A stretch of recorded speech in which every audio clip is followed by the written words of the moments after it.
মুসলমান দুর্বলের পরিচয়। এজন্য বলেন আল্লাহু আকবার। নারায়ে তাকবীর। জামিয়া ইসলামিয়া দারুল মাদানিয়া বিশ্বনাথ মাদ্রাসা বাবা গরিব ফরহুর আশরাফ আলী বিশ্বনাথ রাহমাতুল্লাহ আলাইহি জিন্দাবাদ জিন্দাবাদ। আমার বন্ধুরা সকল কথা অনেক বললাম, তোমার বিষয়ে দুইজন কাজ করে করেন হাদিস বেশি হবে না, সত্য সময় কি আলোচনা করবো আপনাদের পারছি না, তারপরে আমি নতুন বয়ানগুলো আলোচনা করার চেষ্টা করছি। এই জন্য আল্লাহ রাব্বুল আলামিন বলেন তোবার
আমি আল্লাহ তার চাইতে 99 গুণ বেশি দয়া।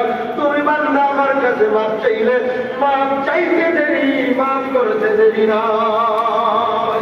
ইয়াজিদিল্লাহ তাওয়াবা, শুধু তাওয়াবা না বরং রাহিমা, দয়ালু হিসেবে তোমার সামনে উপস্থিত। কেমনে? আল্লাহ রাব্বুল আলামিন আয়াতের মধ্যে বলেন লা তাখুযুহু সিনাতুন ওয়ালা নাওম। আল্লাহ কি ঘুমায় না? আল্লাহ